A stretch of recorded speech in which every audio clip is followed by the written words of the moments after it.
প্রিয় ছাত্রছাত্রী শাসবাদী চ্যানেলে সবাইকে স্বাগত জানিয়ে আজকের যে ভিডিওটা তোমাদের সামনে দিচ্ছি সেটা হচ্ছে ক্লাস 12 এর ইতিহাস এবং এখান থেকে আমি 37টা প্রশ্ন তোমাদের এমসিকিউ যে 37টা প্রশ্ন গুরুত্বপূর্ণ সেটি আজকে তোমাদের সামনে রাখছি, উত্তরগুলো মিলিয়ে নাও।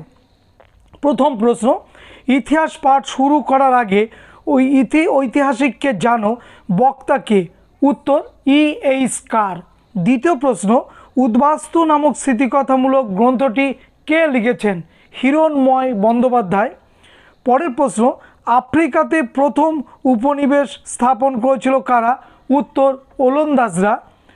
4 নম্বর প্রশ্ন, বক্সারের যুদ্ধের সময় মুঘল সম্রাট কে ছিলেন?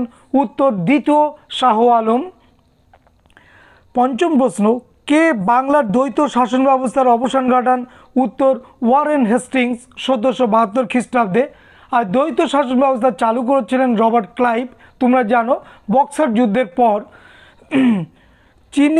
চীন ও ইউরোপের বাণিজ্যিক সম্পর্কের সূত্রপাত হয় কোন বন্দরের মাধ্যমে? উত্তর হচ্ছে ক্যান্টন। পরের প্রশ্ন, সর্বশেষ চার্টার অ্যাক্ট পাস হয় কত সালে? 1853 সালে। পরের প্রশ্ন, 1829 খ্রিস্টাব্দে যে পত্রিকায় সর্বপ্রথম বাঙালি মধ্যবিত্তদের কথা বলা হয় তো সেটা কোন পত্রিকা? সেটা হচ্ছে বঙ্গদূত পত্রিকা। পরের প্রশ্ন, হিন্দু পাইনিয়ার পত্রিকাটি প্রকাশ করে কারা? উত্তর নব্যবঙ্গ গোষ্ঠীরা। মনে থাকবে জানো যে নব্যবঙ্গ গোষ্ঠীর মুখপত্রের নাম ছিল এথেনিয়াম। এছাড়াও যে পত্রিকাগুলো তারা প্রকাশ করত, বেঙ্গল স্পেকটেটর, ক্যালাডোস্কোপ, হিন্দু পাইনিয়র, যে পত্রিকাগুলো তারা প্রকাশ করত সেগুলো হচ্ছে এই। এবং নব্যবঙ্গীয় গোষ্ঠীর প্রধানকে কি বলা হয়? আমরা জানি যিনি প্রধান তিনি হচ্ছেন ডিরোজিও, তাকে বলা হয় ঝড়ের পাখি, মনে থাকে জানো। এবং ভারতের প্রথম ছাত্র সংগঠন যাদের হাত ধরে গড়ে উঠেছিল তারা কিন্তু এই ডিরোজিওর অনুগামীদের হাত ধরে, তারা প্যারীচাঁদ মিত্র, রামতনু লাহিড়ী, দক্ষিণাঞ্জন মুখোপাধ্যায়, রসিকৃষ্ণ মল্লিক প্রমুখদের উদ্যোগেই গড়ে উঠেছিল। এবং প্রথম যে সংগঠনের নাম বা ছাত্র সংগঠনের নাম সেটা একাডেমিক অ্যাসোসিয়েশন। পরের প্রশ্ন, ডক্টর বিপিনচন্দ্র কাকে ভারতীয় সাংবাদিকতার অগ্রদূত বলেছেন? উত্তর হবে রাজা রামমোহন রায়। পরের প্রশ্ন 11 নম্বর, 1935 খ্রিস্টাব্দে ভারত শাসন আইন অনুসারে ভারত থেকে পৃথক করা হয় কাকে? কোন দেশকে পৃথক করা হয়েছিল? ব্রহ্মদেশ, মনে থাকে জানো। ব্রিটিশ আমলে বৃহৎ রাজ্য কোনটি ছিল? তোমরা জানো হায়দ্রাবাদ। এবং মুঘল ধ্বংসস্তূপের উপরে যে স্বাধীন যে কিছু দেশীয় রাজ্য গড়ে উঠেছিল তার মধ্যে হায়দ্রাবাদ, তার মধ্যে অযোধ্যা, তার মধ্যে জুনাগড়, এই রাজ্যগুলো কিন্তু গড়ে উঠেছিল। এবং আমাদের ভারতের স্বাধীন রাজ্যগুলোর মধ্যে এগুলো পড়ে। কাশ্মীর। মুসলিম লীগের প্রতিষ্ঠাতা কে? নবাব সলিমুল্লাহ।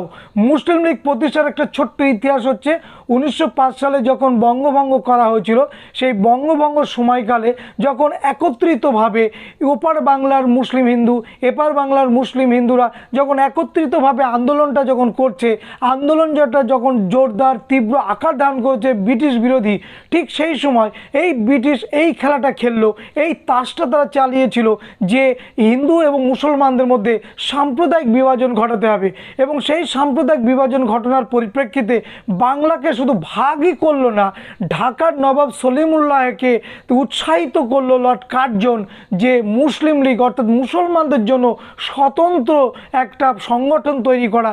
এবং তারই পরিপ্রেক্ষিতে আমরা দেখব 1906 সালে ঢাকার নবাব সলিমুল্লাহ কিন্তু এই মুসলিম লীগ প্রতিষ্ঠা করবে।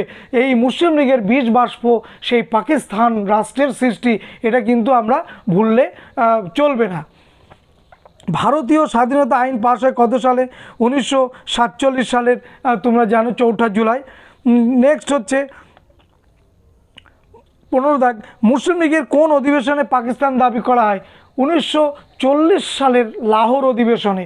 দেখো অনেক জায়গায় প্রশ্ন আসে, এটা কিন্তু খুব আমাদের সমস্যা তৈরি করে। যদি প্রশ্ন আসে লাহোর কংগ্রেসের গুরুত্ব লেখো, তখন আমরা কোনটা লিখব? 1929 সালে লাহোর কংগ্রেসের গুরুত্ব লিখব না 1940 সালে লাহোর কংগ্রেসের গুরুত্ব লিখব? আমাদের উল্লেখ করে দেয়নি সাল, তখন কিন্তু আমাকে দুটোই লিখতে হবে। আর যখন সাল উল্লেখ করে বলবে যে 1929 সালের লাহোর কংগ্রেসের গুরুত্ব কী, তখন আমরা লিখব যে তরুণ তরতাজা কংগ্রেসের কংগ্রেসের সভাপতি জওহরলাল নেহরুর উদ্যোগে 1929 সালে আমরা দেখব রাভি নদীর তীরে এই শীতকালের সময়কালে রাত 12টার সময় প্রথম ভারতীয় তেরঙ্গা পতাকা উত্তোলন করা হয় এবং ওটি ভারতের বুকে প্রথম তেরঙ্গা পতাকা উত্তোলন, এবং ওই দিনটাকে বলা হয়েছিল এই দিন থেকে আমরা স্বাধীনতা দিবস পালন করে আসব। এই জন্য 1929 সালে গুরুত্বপূর্ণ। এবার 1940 সালে লাহোর কংগ্রেস গুরুত্বপূর্ণ কেন? যে 1940 সালে মুসলিম লীগ আলাদা পাকিস্তান রাষ্ট্রের দাবি করেছিল এবং যার কনসেপ্ট, যার থেকে আমরা এটা পেয়েছিলাম যে মুসলিম লীগ তৈরি করবার জন্য, পাকিস্তান রাষ্ট্র তৈরি করবার জন্য যে ইন্ধন জুগিয়েছিল তিনি হচ্ছেন চৌধুরী রহমত আলী। তার একটা পত্রিকা সেই নাও আর নেভার, এই পুস্তিকাতে তিনি প্রথম এই পাকিস্তান শব্দটা ব্যবহার করবেন এবং আলাদা মুসলিমদের জন্য পাকিস্তান রাষ্ট্রের দাবি করবেন। কোন দেশের জন্মলগ্ন থেকে দ্বিমেরু রাজনীতির জন্ম হচ্ছে? সেটা হচ্ছে রাশিয়া। এক মেরু বা প্রথম বিশ্ব মার্কিন যুক্তরাষ্ট্র, দ্বিমেরু বা দ্বিতীয় বিশ্ব ছিল সোভিয়েত রাশিয়া। মার্কিন যুক্তরাষ্ট্র ছিল সাম্যবাদী রাষ্ট্র, সমাজতান্ত্রিক রাষ্ট্র, আর রাশিয়া ছিল এটা, আর মার্কিন যুক্তরাষ্ট্র ছিল কিন্তু ধনতান্ত্রিক পুঁজিবাদী রাষ্ট্র। এই নিয়েই দুটো মতাদর্শগত বিরোধ, এবং যার জন্য আমরা পরবর্তীকালে দেখব কোল্ড ওয়ার, ঠান্ডা যুদ্ধ বা স্নায়ুযুদ্ধ। জোট নিরপেক্ষ আন্দোলনে যুক্ত ছিল না যুগোস্লাভিয়া, ফ্রান্স, মিশর, ভারত। এর মধ্যে কী হবে? উত্তর হবে ফ্রান্স। জেনারেল নগুয়েভ কোন দেশের সেনানায়ক ছিলেন? উত্তর হচ্ছে মিশর। শ্রীলঙ্কা স্বাধীনতা লাভ করে কত সালে? ভারতবর্ষ স্বাধীনতা লাভ করে 1947 সালে, শ্রীলঙ্কা স্বাধীনতা লাভ করে 1948 সালে। মনে রাখবে। দেখো, সাল মনে রাখার কিন্তু কোনো লজিক নেই, লজিকটা নিজেকে তৈরি করতে হবে যে 1928 সালে কী হয়েছিল, 1929 সালে কী হয়েছিল, 1930 সালে কী হয়েছিল, 1931 সালে কী হয়েছিল, 1932 সালে কী হয়েছিল। এইভাবে কিন্তু তোমাকে মুখস্থ করতে হবে, এটা কিন্তু মনে রাখতে হবে। 1928 সালে নেহরু রিপোর্ট, 1928 সালে দেশবন্ধু চিত্তরঞ্জন মৃত্যু, 1929 সালে লাহোর অধিবেশন যেখানে জওহরলাল নেহরু প্রথমে তেরঙ্গা পতাকা উত্তোলন করেছিলেন, 1930 সালে আইন অমান্য আন্দোলন, আমরা এগুলো কিন্তু পাবো। 1931 সালে গান্ধী আইন চুক্তি, 1932 সালে পুনা চুক্তি, 1932 সালে সাম্প্রদায়িক বাটোয়ারা নীতি। এইভাবে কিন্তু আমাদের মনে রাখতে হবে, এবং বিষয়ের গভীরে যারা যেতে পারবে না তারা কিন্তু মনে রাখতে পারবে না, এবং কোনো লজিক নেই।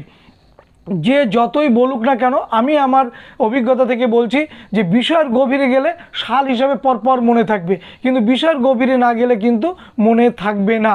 সাল মনে রাখতে গেলে আলাদা কোনো ম্যাজিক নেই, ম্যাজিক একটাই, বিষয়কে ভিতরে ঢোকো এবং আনন্দের সঙ্গে পড়লেই তুমি কিন্তু মনে রাখতে পারবে। এই হচ্ছে পরিষ্কার কথা। প্যাট্রিক লুবাম্বা কোন দেশের প্রধানমন্ত্রী ছিলেন? কঙ্গো। ভারতের স্বাধীনতার অর্থনীতিতে উদারীকরণের যে নীতির সূচনা করেন সেটিকে ডক্টর মনমোহন সিং। রাজস্থানে পোখরানে ভারত প্রথম পারমাণবিক বোমার বিস্ফোরণ ঘটায় কত সালে? 1975 সালে। ভারতে প্রথম পাট শিল্প গড়ে ওঠে কোথায়? রিসরাতে। ভারতের মেকিয়াভেলি নামে কে পরিচিত? নানা ফড়নবিস। ভারতের প্রথম ট্রেড ইউনিয়ন কোনটি? Madras labour union. শুদ্ধি আন্দোলন শুরু করেন কে? দয়ানন্দ সরস্বতী। বাংলার নবজাগরণকে তথাকথিত নবজাগরণ বলেছেন কে? অশোক মিত্র। জিউগুয়া কথার অর্থ কি? দেশ বাঁচাও। এবং জিউগুয়া এই কথাটির স্লোগান দিয়েছিল কোন আন্দোলনে?